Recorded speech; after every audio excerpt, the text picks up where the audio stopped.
Oh, have we started? Yeah. Oh, I was just kind of like chilling in my own head. Hello. Welcome back to our Jeff Gordon episode. Room. You said if I wanted to open up, you knew this was happening. I did. Episode 24. It is episode 24. Talking about some cool stuff tonight. Really excited about it. It is nighttime. And I'm not going to lie, I'm a little bit tired.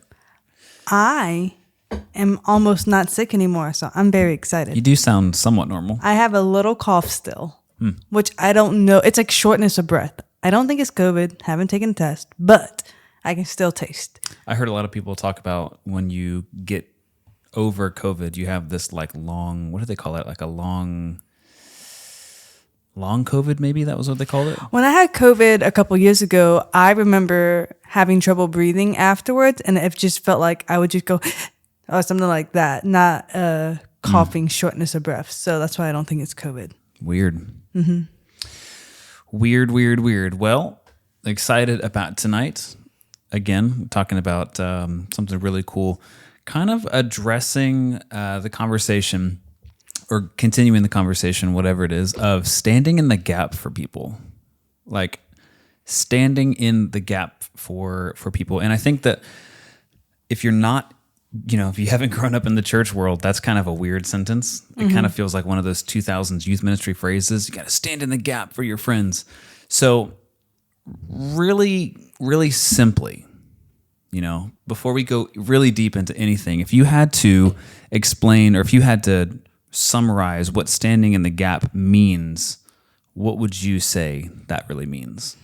I automatically think of interceding for someone and just praying for them and bringing them to the forefront of kind of like the battlefield that is prayer. Okay, you just said a lot of things that if you didn't grow up in church, you would have no idea what they mean. But I didn't grow up in church. Battlefield, what is this, the Civil War? Yes. Intercession, I don't know what that even means. I mean, like you're just praying. Okay, fine. If I'm going to put on my high school hat, you're just sending good vibes to Jesus for them, bro. Okay. If you want me to dumb it down. If I wasn't born in 2003. Oh my gosh, what do you want? You don't want Christianese. You don't want like the high school lingo. What other lingo do you want?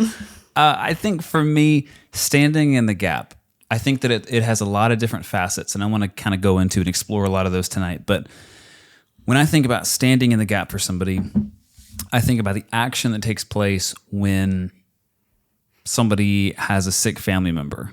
And one of your friends goes, hey, can you pray for my sick family member? They've got this going on. And when you pray, you're standing in the gap between that person and God for their healing. You know what I'm saying? You're kind of a bridge person. That all means interceding. Exactly. Yes. So interceding is praying on behalf of somebody else. When you pray with a spirit of intercession or when you have like intercessory prayer, you're kind of that bridge person going in between the person who has the need and then ultimately God. So it's pretty cool stuff. So we're going to hit on that and talk about how we can stand in the gap for friends, family members, and what that even means and looks like in prayer and in action in our everyday lives. But before we start, you got a cup over there, Liz. What kind of cup are you drinking from tonight? Oh, this one's basic. It's just Disney. Don't discount the Starbucks cups. I mean, it's still good. I like that it's purple. Who gave you this cup? This one's from Karina. Wow. Like a Space Mountain on there. No. Yeah, Magic Kingdom. Nice. It's like one of the older versions, which is kind of nice. And it's purple. Mm-hmm. I do like purple. I don't have a lot of purple ones. I do not. A lot of red, though. Pretty fun. Pretty wild. If we had a commercial break, that would be where it was. So what was your favorite thing this week? My favorite thing this week was, this past Sunday, was monsooning outside and tropical storming. So bad. If I did not have a ride to church, aka you, I would not have gone to church, no lie. Well, I think half of our congregation felt the same way because they definitely didn't show up. As a pastor, I was laughing. You have to understand this. We were laughing on Sunday because I said, Liz, if it wasn't for the big Christmas kids performance today, our church would be empty. Yeah, it was. Nobody would come. It was very like half full. I'm not going to say half empty. It was half full. No, it was okay? half full. Absolutely. The top was half empty, but it was good. But man, it was so rainy. But man, worship was so good. It was so good. Ugh. Because we had to trek through the storm to get to that battlefield Climbing of the worship. mountains, interceding for people. I don't know what that means. Oh, but yeah, it was really good stuff. So I think that was a major thing. Today, something cool happened. I got so one of my new responsibilities in my new role is to basically create the song list for our worship leaders across all of our campuses to do on Sundays. And so I had been in like crisis mode, in triage, like I'm coming in right before Christmas time, and I'm trying to get just this next Sunday really done, right? And so today I finished up all of the January set lists. So we're like back to being like a month ahead, which is awesome. I got to build out the Ableton sets, got to do all that fun stuff, but still, songs are chosen. They fit really nicely with the sermons. So I am pumped. Now I can dream about stuff because I'm not just focusing on, got to get stuff done for this Sunday. Now we got margin. We got butter. We got flour. We got eggs. We got eggs and no, I'm about to say, I don't have margin. I don't use that. It's like Margarine? one chemical away from plastic. Is it margarine? I don't know. Margarine? Something like that. It's not margin. Margin is... Yeah, but when you said margin and you said butter, I knew Yeah. what you were saying. I think it's margarine. Plastic. Marjorie? I don't know. I never use it. So that was something cool that happened in my week. What about you? I mean, speaking of butter, Always speaking of butter. butter. I think I might be done baking cookies for this holiday season. I mean, I've done over 1,000 cookies in like 3 weeks. And I think today we finished up my last of the cookies. Wow. I know. I'm very excited. If I don't see a cookie for a very long time, I'm okay. You have any New Year's orders? I have some January. I mean, not New Year's, but I do So have that like could be January. it for the year. I know. Oh I might be done baking cookies for the year. And granted, the year is like 2 weeks, but 14 days? no more cookies before. No one ordered cookies, okay? When has our oven turned off for 14 days straight? It's never done that. Can you make a ganache cake for us? Not for Christmas. I'm booked. You should have placed your order quicker, sir. Well. Oh, well. Good week, though. It's exciting. Ready to be done with school. By the time this airs, I will be finally on Christmas break. We went until the 21st. Gosh. So crazy. But, I'm thankful for all the random times off I get. So It's true. we're over it, but it's almost done. And the little bonuses, thanks for being a teacher. yeah. Please don't quit. Well, yeah, they give us incentives because it's like, I know we pay you very, very low, but here, let me just throw you a few dollars so you don't quit. And it works. I'm still here. It was generous. They didn't have to, but they did. So we'll take the blessing. Yes. Pretty good. We'll stand in the gap, Speaking of standing in the gap, with that long, awkward pause and confused face that you have right now, let's talk about it. Let's dive in. Let's talk about standing in the gap. So I'm curious because you have been wanting to talk about this for the past couple of weeks, and I would like to know why. What put it on your heart for us to talk about it? Well, and I've said it before. It's really hard sometimes for me to worship with all the trauma that's happened in my life, and I was at a point where it was hard for me to sing the songs like "God, you are good," "God, you have good plans," and "He never fails." And I would just stand there for a little bit, not because I didn't believe it. I could not do it, and so I kind of felt that again this past couple weeks. Like about 2 weeks ago, it was kind of creeping up again. Yeah. As we were singing those songs, and I'm like, but is he? I'm curious from like a worship leader perspective. Do you you may not, so I'm kind of putting you on the spot, but do you remember like what the song was that you had that moment where you're like, I can't sing this? Well, the one he won't fail. Oh yeah, okay. He won't. Oh, firm Like foundation. I have joy in chaos. I'm Yes. like, yeah, but do I? Right. But so it was just starting to creep up again, and so I had a decision to make, especially because all of the situation revolves around a family member, and it just causes a lot of anxiety. And so I could either not worship because I'm upset about the family member, or I could stand in the gap for the family member and worship like it's my last time, Right. like worshiping God, Yeah. you know? And so I just decided to like go in instead. And I'm like, it's like, if I'm worshiping twice as hard because I have twice the reason to worship. Come on. Was it when you had that mindset shift to just go in, did it make it a little easier? What happened in your mind then at that point? Man, I just hate being so emotional and doing worship because I'm like, I try and be tough, guys. And I'm like, And it's hard for me to cry in front of people, but like doing worship is like weeping, snotting. And I'm like on the front row. And there's other like, staff members next Camera to me. guy comes up to you and he's like, man, this is a great shot. Right? Yeah, the freaking camera guy is always right then. And so it's really hard to allow yourself to be vulnerable sometimes in those moments. Yeah. And that's why I mentioned I love going to like women conference and other like scenarios where I feel like I don't have to be on. Where you're clocked out. Yes. And no one knows me, and I can have my resting face all the days long and no one's going to care, which is really nice. But it's hard to be vulnerable, but during those times, it's like, hey, like if you're really singing, nothing else matters, or give me Jesus. You can have all this world. Just give me Jesus. Like what else are you gonna do besides worship your face off? Gosh. And like with my situation, like I'm like I need him because the weight of my family situation would literally crush me if I did not have Jesus. Yeah. To the point of I have had suicidal thoughts, not any actions of taking, but I just would think this would be a lot easier if I just wasn't living, Right. And it's only Jesus, and I'm sure other people, church family and your family who are more spiritual, standing the gap for me that I can be so strong, Exactly, yeah. And I think it's a lot of times, I won't say a lot of times, but there have been moments in my life, as I'm sure there have been moments in your life, where somebody was praying for you for something. And if it hadn't been for those prayers, then you may not have made it through. I may not have. You may not have in that moment even realized you need to pray.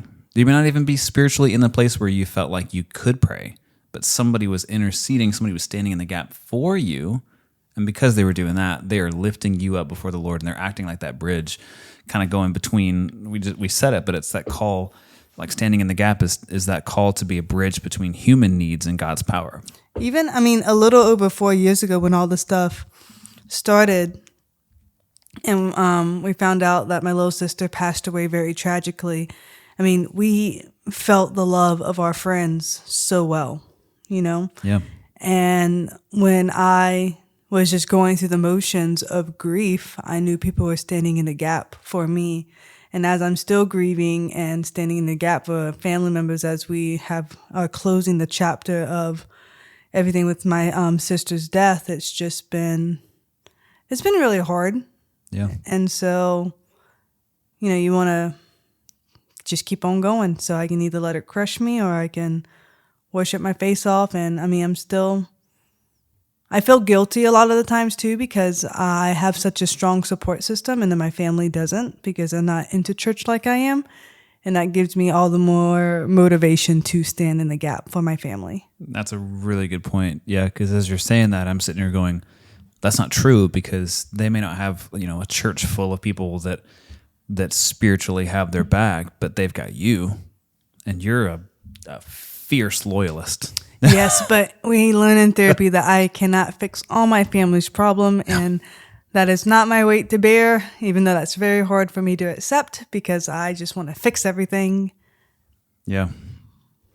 That is the temptation. I think that a lot of times I won't even pray because I'm confident, air quotes, confident that I can solve it myself. So why would I even bother to pray? Why would I even let it rise up before the Lord? Because I know how to fix this. I know step 1, 2, 3. Like I can muscle my way through this. It's easy.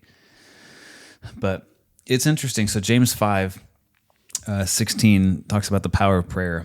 And just to really quickly read it, James 5:16 says, "Therefore, confess your sins to one another and pray for one another," aka stand in the gap, right? Why? So that you may be healed. And that's not just talking about if you break your leg, right? That includes emotional healing, right? That includes the deep wounds in our heart and those scars that need to be mended and healed.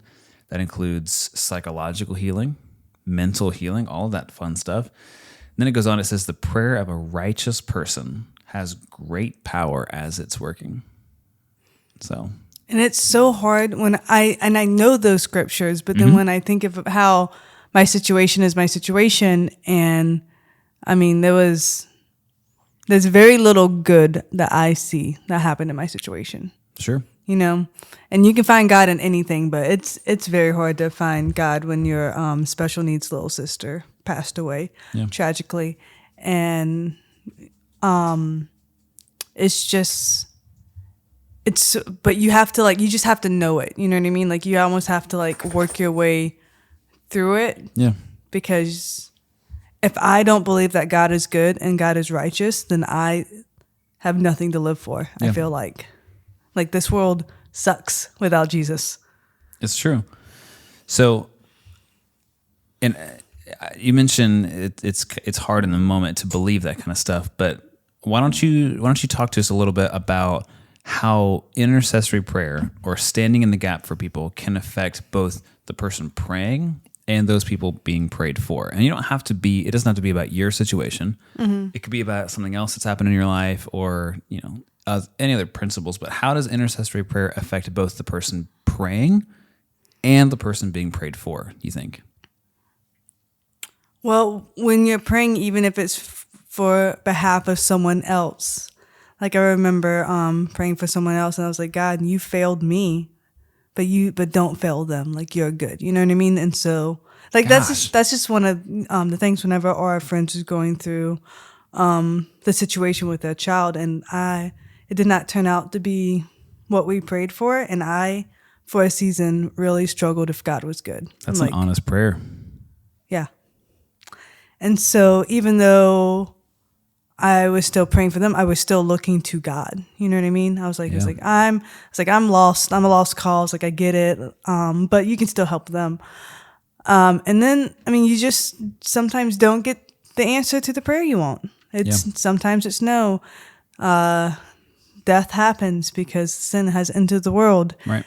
And you just have to trust that God has a good plan, and he's not going to waste any situation to bring him glory. But whether you pray for yourself or for anyone, it forces you to put your eyes on Jesus. And when you put your eyes on Jesus, you see how big he is and how little you are. And so even though this problem is consuming me, it's not going to consume my God.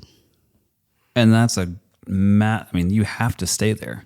You have to continually to choose to stay there. Like I said, 2 weeks ago, it started creeping in again. Yeah. And you have to, it's the way that scripture says, you have to die daily. Oh, yeah, definitely. And I love that to me, when you were saying you have to just, you didn't say it, but you were saying it without saying it, if that makes any sense. But you have to trust in the process of, even if God doesn't do this. Because watch this. Romans, as you were saying it, I had to Google it because I could remember the words, but I couldn't remember where it was. Romans 5:3-5 says, "We also glory in our sufferings." That's odd. Why? Because we know that suffering produces some things. It says suffering produces perseverance, and perseverance, character, and character, hope. And hope does not put us to shame. Why? Because God's love has been poured out into our hearts through the Holy Spirit who's been given to us. So in those moments where we experience the rain, we experience the storms, then that suffering produces perseverance because we don't give up, because we know that Christ is working for us. And in that perseverance, as we get refined in the fire, as we experience that friction, that perseverance produces character, and that character produces hope. And that hope is what stirs us. I think that's what really gives us the unction, that desire, that ability to press on through all that difficult stuff. And we've been kind of talking about prayer through this whole thing and standing in the gap through prayer. But I don't think standing in the gap is limited just to that.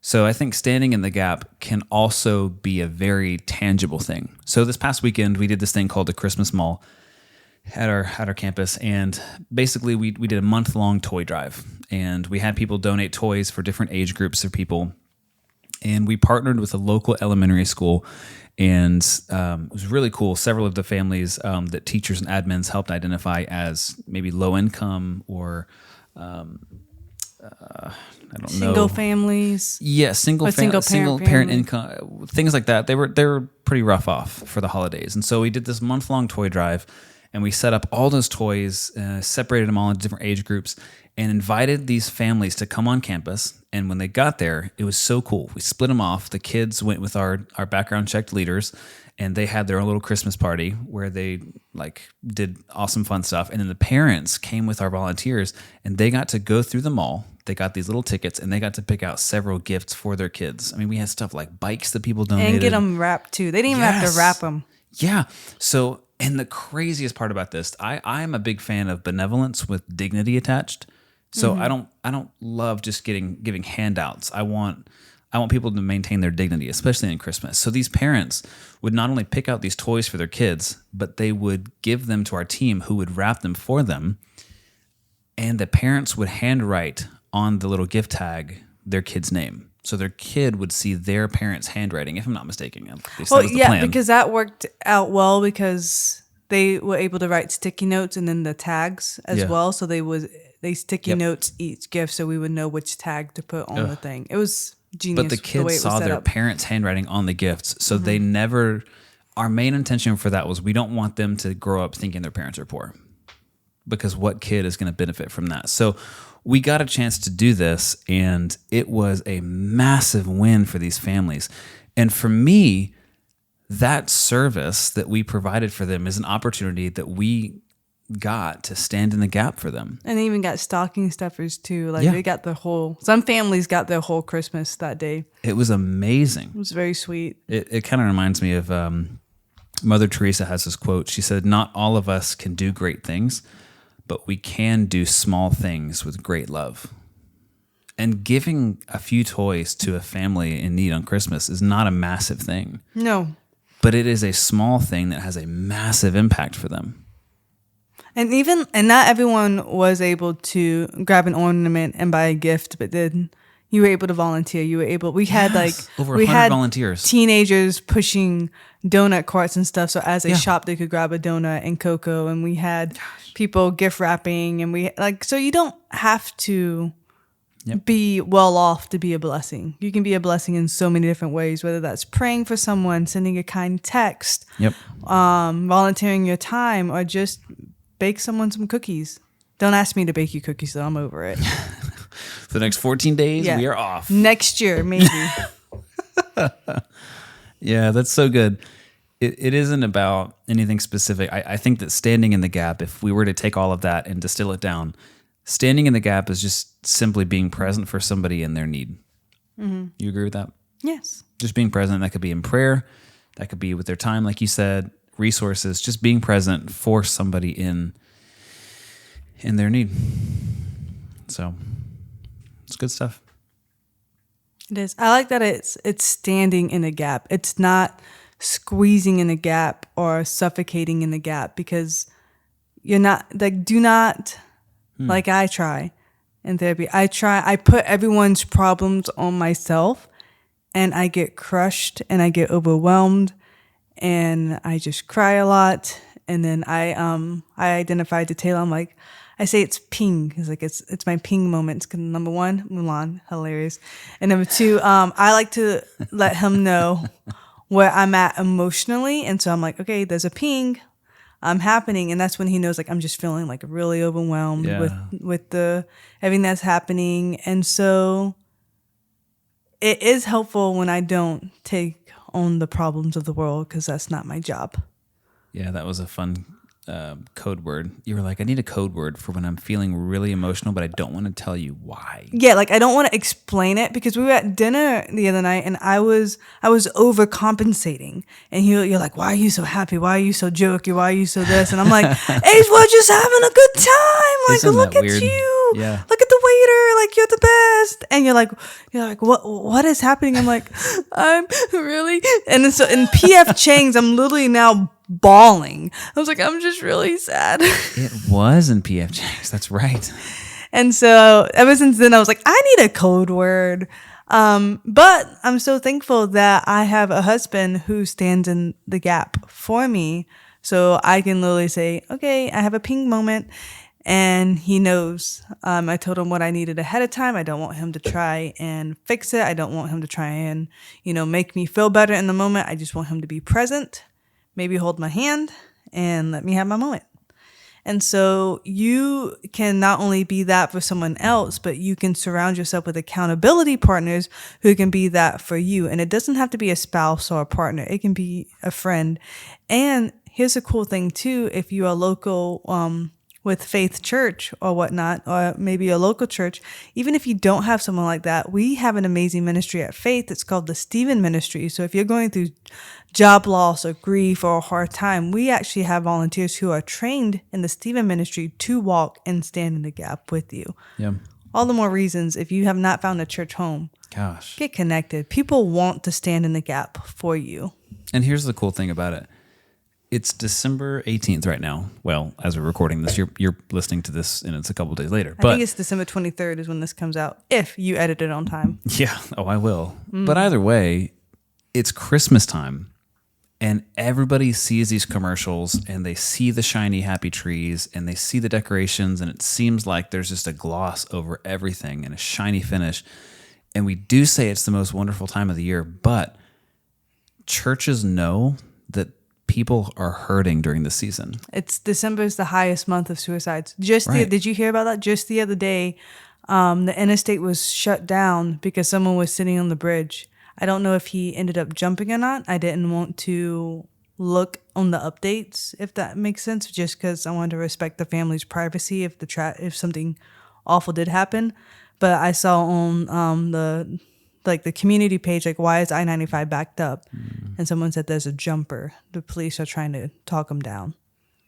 So things like that are happening, and churches, like pastors and religious leaders, people, I don't even know, like clergy, whatever. Just like, nice people. People in the church understand that. And so you're not going to put them off by going in and darkening their door, They're there to help you. So it's good stuff. And that's, I think, a good reminder for those of us that are listening to this that are in, any kind of leadership, any kind of ministry role at a church, whether you are volunteering, serving coffee, if you're on the worship team, if you're in a leadership role or staff role at a church, slow down. Yes. This Christmas. Like in this season, there are people hurting. There are people rejoicing and also hurting. Also, I want to encourage, if you are a pastor's wife or a pastor or a volunteer and you're the one that's hurting, that's okay. You do not have to have it all together, because I am a hot mess express. Cannot believe you said that. I know. We always joke with people. We have a couple of friends who always say that, and so we make fun of them. So now I say it because I think it's more funny. But here's the thing. I am experiencing Christmas for the first time without some family members. I have family members who are in prison that I cannot enjoy their company, and it's really hard on me emotionally. It's a little hard financially too, as we try and help them out. I have family members who are grieving the family members in prison. And so I'm not happy. It's the most this season. Wonderful time. No. And I'm doing the bare minimum for everything. I bought the kiddos gifts, but here's the thing. I'm not going to force it. I'm not going to fake it. This is a hard December. I asked Taylor, I'm like, do we have to do stockings this year? I will do it if you want to, but if it's okay, I would like not to do stockings. I would like not to do this. I think we only bought each other one gift each, just so I wouldn't feel guilty come Christmas morning and we don't have anything to open. But even that was a lot of work. So it's okay if you're kind of not okay this holiday season. It is true. fully feel what you're feeling. Yes, and you have to process your emotions. It's true. Because if you pent it up, you'll go crazy. Yep. It'll stay there for a little bit, but sooner or later, it'll blow up. I think that's the best thing that's happened for me in therapy is to allow myself to feel sad, to allow myself to feel frustrated, to give myself permission to be angry, because those are all valid emotions. It's not a sin to be angry. It's not. Now, if I took my anger and I blamed people and I was a complete butthead, like then there's a problem. But me being angry and taking it up to the Lord, letting him know I'm angry, there's nothing wrong with that.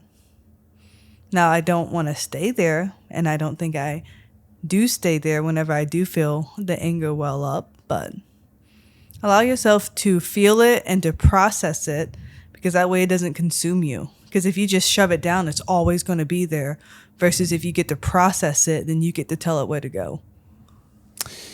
That is true. That is true.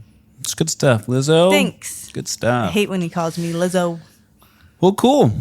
Well, whether you're driving, stuck in traffic, in the rain, maybe you're walking your dog, maybe you're at the gym, whatever you're doing, we're excited that you chose to listen with us and have this conversation. Hopefully, you've been encouraged to stand in the gap. Maybe as we talk about some of these stories or things that you thought about some of your family members or your friends or your people in your community that are, underprivileged or that really just need to be lifted up, and you are feeling that calling up to stand in the gap for them. So hopefully that happened for you, but really excited you guys chose to join us. Until next time, I guess. Bye. Yeah, so it's going to be good. We got a great episode for you next week. No idea what we're going to talk about, but it's going to be so good. Amazing. So good. In the meantime, be sure to follow us on Instagram at Elizabeth P. Clyde, at Taylor Clyde. Drop us a DM, guys, with some ideas for some future conversations if you really enjoyed this one. Also, be sure to share this with somebody, and it's going to be good. So, I'm going to say it again, just because I want to hear you say it again, Liz. Until next time. Bye. See you guys later.